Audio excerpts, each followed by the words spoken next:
Assalamualaikum warahmatullahi wabarakatuh. Waalaikumsalam warahmatullahi wabarakatuh. Alhamdulillah hari ini kami kedatangan tamu istimewa yang mungkin sebagian besar di antara kita sudah mengenal siapa beliau.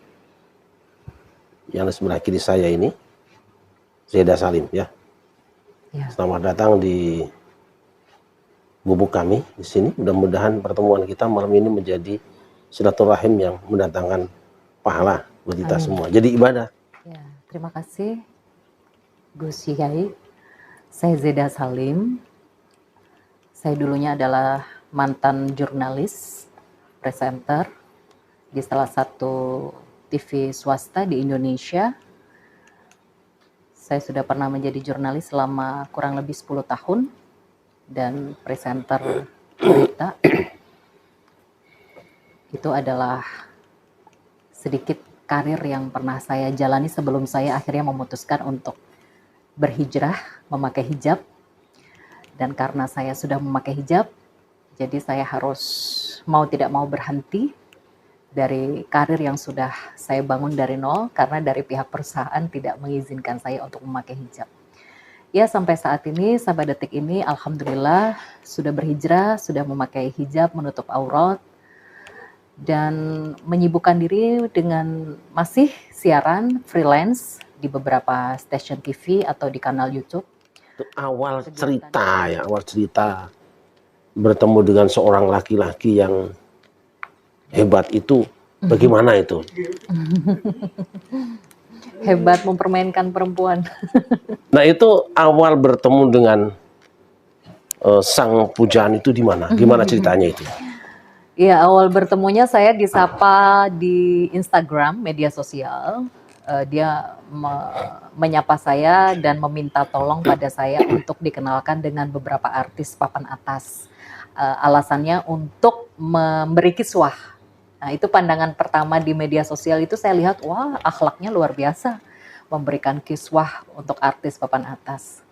Nah, kiswah itu waktu itu artinya apa? Kiswah ini apa? Ka'bah. Oh, jualan kiswah. Dan juga makam Rasulullah. Dia bilangnya memberi waktu itu. Oh, jadi dia punya kiswah. Ya. Nah, ini penting ya. Ini penting saya sampaikan juga ini. Kiswah itu tidak sembarangan kayak belanja di Tanah Abang atau Cipulir. Iya. Nggak bisa, itu urusan negara. Saya punya cukup lumayan lah. Tapi juga saya sembunyikan karena itu dulu para ulama yang sekitar 20 orang berangkat ke Saudi. Di sana ada memang karyawan di perusahaan yang memproduk kiswah atau ngurusnya tahun 90. Iya. Sudah tahun 90 dibawa ke Indonesia, dibagi, alhamdulillah tersisa sekitar setengah meter itu diberikan ke saya tadi kamar itu. Iya. Jadi kalau yang kiswah-kiswah sekarang itu ya nggak tahu bikinan mana itu ya. Kiai mengajak saya berkenalan dan mengundang saya ke pondok pesantrennya. Pesantrennya di mana? Di Bekasi. Jadi saya datang bersama orang tua angkat saya, ibu angkat saya. Itu pertemuan pertama, saya diundang di pondok pesantrennya dia. Saya ditawari kiswah supaya membeli, tapi saya tidak beli. Dan akhirnya pertemuan kedua selama setengah tahun ya, Kiai. Kita cuma bertemu 2 kali. Pertemuan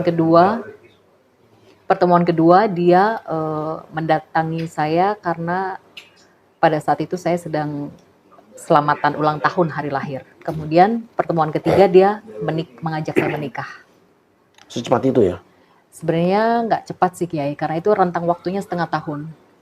Oh ya, komunikasi ya, Instagram tadi. Saya nggak pernah mau diajak berhalawat berduaan dengan dia, bahkan WhatsAppan pun saya nggak mau. Memang pernah diajak?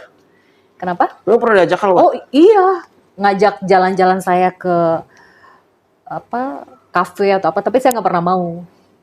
Saya mau kalau kamu datang ada orang tua saya. Tuh, mungkin dia penasaran atau apa, akhirnya di pertemuan ketiga dia membulatkan tekad meminta saya ke abah saya menikahi saya secara agama. Berarti datang ke Surabaya? Telepon, karena waktu itu COVID. Oh. Lockdown, semuanya di lockdown. Akhirnya kita menikah di Bogor tahun 2021 dengan saksi-saksi yang sah sesuai syariat. Teman-teman dan pemirsa juga sama nih. Ini ingin tahu kan siapa sang Arjuna tadi namanya? Boleh enggak apa-apa kan? Nama lengkap Arjunanya kira-kira perlu tahu nggak? Pengen ya? Nah pengen, jadi sebutkan. Inisial aja, Habib AJ. Ya, akhirnya kita menikah di Bogor. Nah, saya Yang menikahkan walinya siapa? Jadi karena waktu itu lockdown, abah saya hanya memberi restu via telepon saja karena tidak bisa naik pesawat, tidak bisa naik kereta. Karena nggak bisa naik pesawat, nggak bisa naik kereta, jadi karena saya janda statusnya, jadi ya sudah menikah saja, abah restui. Jadi sesuai dengan syariat ada saksi laki-laki 3 orang dan juga 2 perempuan. Tapi di situ firasat saya udah nggak enak Kiai, karena dia tidak mengizinkan untuk mengambil foto atau video. Padahal kita niatnya kan untuk dokumentasi, ya, karena kita menikahnya hanya sah secara agama. Itu saya sudah punya firasat tidak nyaman di situ di awal pernikahan. Tinggal kalian di mana? Di Bekasi. Satu rumah. Satu rumah, saya kontrak rumah. Oh, jadi kontraktor waktu itu? Saya kontrak sewa rumah Kiai. Oh iya, kontraktor lah. Iya, karena dia nggak sanggup ngasih saya rumah, jadi cuma sanggup kontrak rumah. Jadi selama hampir 2 tahun pernikahan itu saya tidak pernah dinafkahi sama sekali. 2 tahun Kiai. Uang bulanan yang dia berikan itu hanya untuk membayar sewa rumah aja. Selebihnya untuk makan, pakaian saya masih dinafkahi abah saya. Masya Allah, Masya Allah. Dan kalau berdasarkan data dari Komnas Perempuan, terakhir kemarin saya mengalami banyak kekerasan, di mana saya mengalami kekerasan seksual, kekerasan psikis, kekerasan ekonomi, dan juga penelantaran. Sampai akhirnya saya sempat dirawat di rumah sakit jiwa selama setengah tahun, karena saya mencoba berkali-kali mengakhiri hidup, menyayat nadi, dan sampai detik ini saya masih dalam perawatan psikolog. Sakit ya, dirawat tadi. Sang suami, boleh tanda petik boleh enggak ya? Aja. Sang suami lah gitu ya. Habib ya, Habib ya? Ya. Ini Habib kan? Iya. Enggak masalah, Habib kan banyak kan? Iya. Habib tak? Iya. Nah, Habib. itu membantu pengobatan kita atau Tidak. sama sekali tidak. Tapi statusnya masih sebagai suami istri. Iya. Masih suami. Sebenarnya begini Kiai, saya sendiri juga bingung ya, sampai sekarang dia tidak ada itikat baik untuk meminta maaf atau apapun itu. Dia masih berada di atas kesombongannya. Dia merasa dirinya suci, mulia, kebal hukum, itikat baik, hanya meminta maaf saja, sampai detik ini tidak ada. Jadi mungkin gini, biaya hidup selama panjenengan tinggal di rumah itu ditanggung. Abah saya. Oh, bukan suami. Bukan. Suami cuma bayar sewa rumah aja, tapi untuk makan, pakaian, listrik, dan sekolah anak saya segala macam masih ditanggung abah saya. Oh, nah terus Abah kandung. selama ini yang beliau berikan cuma untuk kontrakan rumah itu kan? Iya. Nah, jujur saya tanya sekarang, ada nggak perasaan waktu itu panjenengan bahwa panjenengan itu istri dia? Ya, saya seperti tidak diperlakukan sebagaimana seharusnya seorang istri. Hak-hak saya sebagai seorang istri dirampas semuanya. Dan saya mengalami banyak kekerasan dalam rumah tangga. Nah, ini kekerasan itu kan fisik ya, tentu fisik. Bukan, kekerasan psikis, Psikis ya? kekerasan seksual, Seksual, kekerasan ekonomi, dan juga penelantaran. Itu adalah kesimpulan dari Komnas Perempuan dengan mengumpulkan bukti-bukti yang saya berikan. Jadi karena banyaknya kekerasan yang saya alami dan banyaknya ketidakadilan dalam poligami yang dia lakukan, akhirnya masalah kami sempat dimediasi oleh HRS. Sempat dimediasi oleh HRS, di mana dia membawa saya ke rumah HRS di Petamburan. Dan waktu dimediasi itu sudah saya sampaikan kezoliman Habib AJ ini ke hadapan HRS. Dan HRS sempat memberikan ultimatum kepada suami saya waktu itu bahwa dia sudah berbuat sangat zolim kepada saya, harus meminta maaf. Dan ibaratnya kayak dikunci mati gitu. Dikunci mati dalam arti kalau mau rujuk harus ada surat bermaterai, saksinya HRS. Kalau mau cerai harus ada surat bermaterai, saksinya juga HRS. Dia maju kena, mundur kena. Jadi waktu itu HRS ya secara tidak langsung ya mencoba untuk menjaga marwah saya. Tapi ternyata Saya seperti dia kasih harapan palsu ya. Hmm. Jadi setelah mediasi itu nggak ada lagi ujungnya di mana gitu. Lewat begitu aja. Ya, jadi saya melihat sepertinya suami saya si Habib AJ ini kayak dilindungi dan ditutup-tutupi oleh keluarga besar HRS. Saya tidak tahu ya kenapa, ada apa gitu. Dan sampai detik ini saya dihalang-halangi untuk bertemu dengan HRS. Mungkin si oknum Habib AJ ini takut ya boroknya dibuka semua. Tapi kan kontak HRS masih ada tuh. Saya kontak dengan anaknya. Nah, kalau kontaknya masih ada anaknya, mungkin bisa berhubungan langsung. Tidak boleh, saya sudah tidak boleh Masalahnya bertemu dengan apa? HRS. Saya juga nggak tahu itu. Luar Sepertinya ada sesuatu. Sepertinya itu tadi mencoba menutup-nutupi si oknum Habib AJ ini supaya HRS nggak tahu keburukannya atau apa ya. Wallahu a'lam lah. Dan satu lagi nih Kiai, setelah ini yang menarik ya, plot twistnya di sini. Setelah dimediasi oleh HRS, saya pikir si Habib AJ ini sudah kapok, sudah tobat, udah insyaf. Karena ngomongnya gitu di depan HRS, udah saya kapok nikah lagi, udah saya kapok poligami awal gitu. Tapi ternyata makin brutal Kiai. Dia yang dimaksud brutal itu? Brutalnya dia setelah dimediasi HRS, bukannya insyaf, tobat, malah ngawinin perempuan cuma lewat telepon, tanpa wali, tanpa saksi. Masya Allah. Itu perempuannya datengin saya, ngadu ke saya.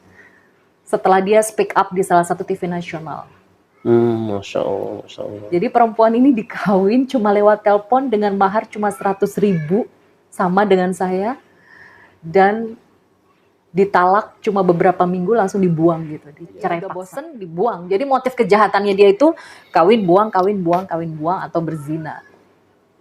Iya, sekarang kan banyak disalahartikan ya. Ada orang mengartikan laki-laki ketemu perempuan senang-senang bareng kemudian berzina, 3 hari pisah bilang ini mut'ah. Jadi memudahkan syariat gitu ya, maka harus dibenahi kembali di sini. Tapi itu hanya satu orang tadi itu setelah panjenengan. Iya. Korban. Oh, banyak Kiai. Banyak. Setelah saya lapor ke polisi, setelah saya speak up di banyak media TV nasional, itu 1 lusin lebih perempuan menghubungi saya mengaku menjadi korbannya oknum Habib AJ. Masya Allah. Bermacam-macam, ada yang dikawin lewat telepon, ada yang dizinahi, dihamili sampai aborsi, ada yang cuma beberapa minggu, ada yang diajak check-in hotel, aduh bermacam-macam. Saya sendiri sampai diajak check-in sama Habib tadi itu ya? Iya, Masya diajak Allah. check-in. Dan semua bukti chat-chat perempuan yang selusin lebih itu sudah saya serahkan ke penyidik.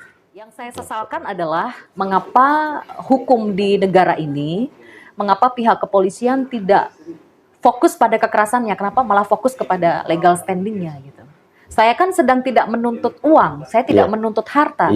Saya mencoba untuk dilindungi karena saya mendapatkan kekerasan. Jadi ini pelajaran buat kita semua. Apa yang dialami oleh Mbak Zeda sebetulnya satu keinginan yang indah lah. Keinginan yang indah ingin berumah tangga dengan orang yang soleh ya, walaupun pada akhirnya kesolehan itu hanya kedok topeng. Saya tidak mengatakannya loh ya. Betul. Sudah sampai di mana sekarang itu perjalanan proses hukum tadi? Proses hukum masih penyelidikan sampai sekarang, 1 tahun lebih masih stuck di penyelidikan. Saya sendiri juga tidak habis pikir kenapa kok proses hukumnya sangat lama sekali. Sedangkan si oknum Habib AJ ini sampai sekarang masih bebas berkeliaran, berceramah, nempel dengan IBHRS seolah dia sosok yang suci, mulia. Saya rasa dia lebih berbahaya dari preman. Kalau preman bertato nyari mangsa perempuan susah Gus. Betul, betul. Yai. Tapi dia memakai topeng kehabibannya, mengaku-ngaku cucu Nabi dengan surbannya, dengan gamisnya. Jadi dia mencoba dengan topengnya untuk mencari mangsa itu jauh lebih gampang. Karena dia memakai topeng, Gus Kiai. Masya Allah. Dan saya kira mungkin sepengetahuan Mbak Zeda itu mungkin banyak ya. Iya, jadi motif kejahatannya itu nikah siri, kawin buang, kawin buang, kawin buang. Kalau udah bosan dia buang, dicerai paksa si perempuan ini, dia udah puas, udah bosan. Dan saya rasa motif kejahatan seperti ini itu miris, bukan hanya. Saya begini mikirnya, di kalangan perempuan syarifah saja dia bisa merendahkan harkat martabat perempuan. Apalagi perempuan pribumi. Maksudnya gimana? Yang mengadu ke saya itu juga dari kalangan syarifah banyak. Yang direndahkan harkat martabatnya oleh si oknum Habib Aja ini. Orang yang Banyak satu dari ini. kaum syarifah. Pribumi juga banyak. Saya hanya berpikir begini, kaum syarifah saja bisa dia injak-injak, dia rendahkan harkat martabatnya seperti itu, apalagi wanita pribumi dianggap apa sama dia. Korban-korbannya ini kan bervariasi ya, kiai dari syarifah, dari pribumi, bervariasi dari istri orang, dari yang masih perawan, bervariasi. Dan kebanyakan mereka takut dan tidak berani, karena kan zina ya. Jadi mereka ini sebagai kaum perempuan merasa malu. Dan yang berani speak up di TV nasional beberapa waktu lalu kan 3 orang. Itu pun dinikah secara agama. Berani speak up, itu pun pakai cadar Mas Ian. Cuma saya yang berani nunjukin muka kayak begini. Lainnya pakai cadar karena malu. Apalagi mereka yang berzina. Ya. Itu mungkin ya, jadi kabar gembira surga kan, punya turunan mulia, ya kan, mungkin itu ya. Ya, kalau buat saya keturunan Nabi, keturunan Rasulullah itu bonus. Saya tidak melihat itu Kiai. Saya dulu mau dinikahi sama dia karena saya melihat kesehariannya ceramah di mana-mana. Dia punya pondok pesantren, ilmu agamanya bagus, baik. Sampai saya dikasih mahar cuma 100.000, saya terima, saya ikhlas. Sampai orang tua saya merestui karena melihat kesolehannya dia. Masalah dia keturunan Rasulullah, cucu Nabi, itu bonus. Saya tidak melihat itu. Cuman ya kalau saya lihat motif kejahatannya dia ya memang yang dia gunakan ke beberapa perempuan ya dengan dia membranding dirinya bahwa dia adalah keturunan cucu Nabi. Itu tadi sehingga kopi dia luar. tampak suci mulia. Itulah alasan saya gunakan ini sebagai ladang pahala, sebagai ladang jihad saya untuk terus mencari keadilan agar si oknum Habib ini jera dan agar ini menjadi contoh untuk oknum-oknum Habib-Habib yang lain supaya tidak sembarangan dalam memperlakukan wanita, terutama wanita pribumi. Jangan kau anggap wanita pribumi itu seperti keset, seperti sampah, bisa kau buang seenaknya. Kami wanita pribumi punya harkat, martabat, dan marwah. Jadi apa yang saya lakukan ini adalah sebagai bentuk ikhtiar, semoga bisa menjadi pelajaran untuk kaum oknum-oknum Habib di luar sana agar tidak seenaknya merendahkan wanita. Saya kira itu ya. Baik, kita mendoakan Zeda panjenengan sabar-sabar ya. Wa tammat kalimatul rabbika husna ala bani Israil bima sabaru. Sempurna anugerah Tuhan pada Tuhanmu pada Bani Israel karena kesabaran mereka. Wasbir wa ma sabruka illa billah. Sabarlah. Sabar.